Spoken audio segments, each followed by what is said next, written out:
बाबूजी, ये कौन जन्म के सजा देता नहीं बाबूजी।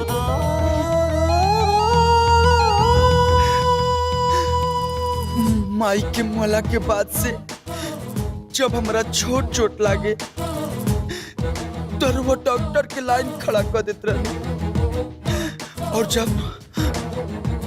जब हमारा बुखार होके तो वो दिन राती सिरहाना बैठ के पट्टी लगावत रहे। अरे केकरा से गलती ना होला बाबूजी, केकरा से गलती ना होला।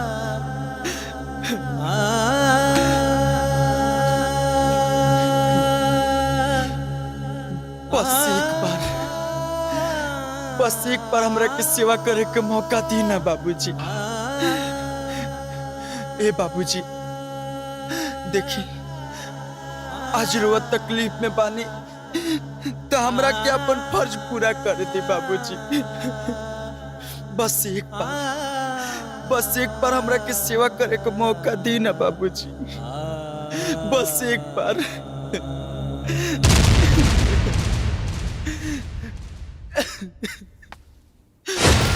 बस एक बार है बाबूजी।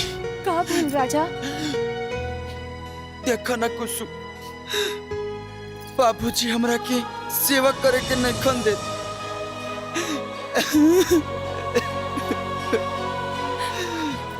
ऐसे कैसे ना दिहन राजा, हम बाबूजी से बात करब। तू रो मत राजा, तू रो मत। बाबूजी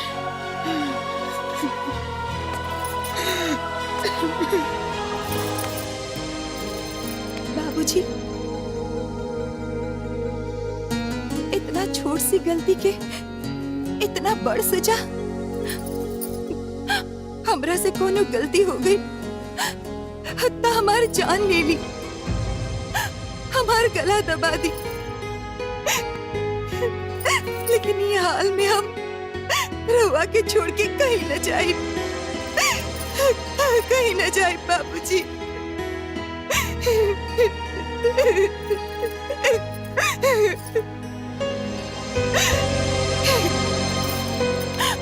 डॉक्टर साहब, बाबूजी के समझाई ना। ठाकुर साहब, कुसुम ठीक कहा ताड़ी। रउआ अगर राजा के अपना पास नहीं राखल चाहत तो वो रउआ पास ना आई है, लेकिन ठाकुर साहब कुसुम का तो रउआ पास रहल जरूरी बा। प्लीज ठाकुर साहब मान जाई ना।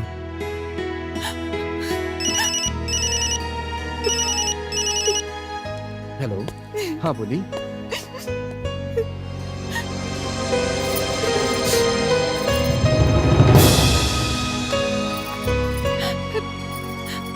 माई, हमरा के आशीर्वाद दी कि हम बाबूजी के बेटा बन के सेवा कर पाए।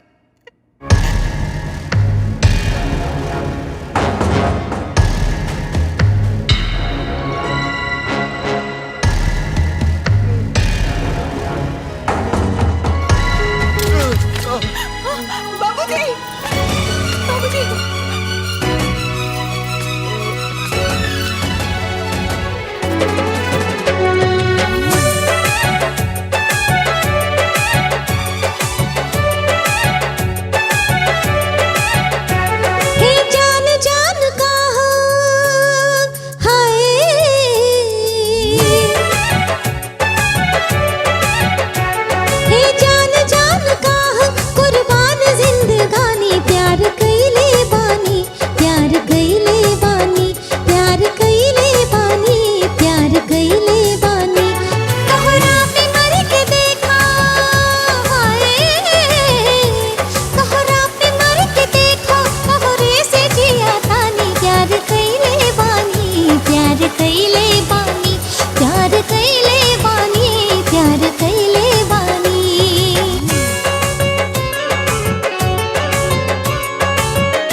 प्यार कैले बानी।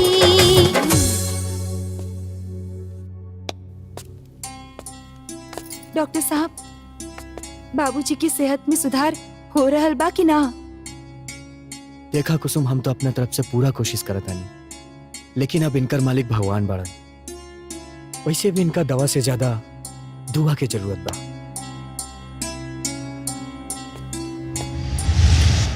का भइल कुसुम? बाबूजी ठीक बाड़े ना?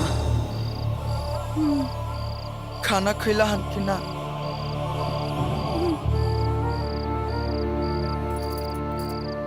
तू अपना हाथे खाना खियौलू है ना?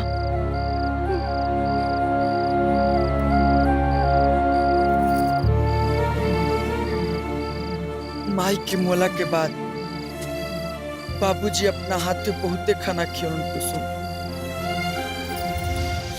लेकिन हम अभागा खाना खियावल तो दूर, उनकर तकलीफ में उनका के देख भी ना सकीला।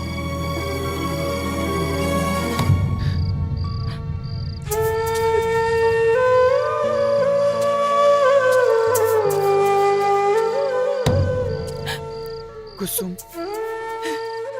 हमार बाबूजी ठीक हो जाए ना? बोला ना कुसुम। अरे तू बोलत क्या है नेखू? राजा, हम का करी? जितना हमरा से हो सकेला हम करता नहीं, लेकिन भगवान की मर्जी के आगे केहू कुछ कर पवले बा जे हम कर पाई। एक मतलब हमार बाबूजी ठीक ना हो पैन?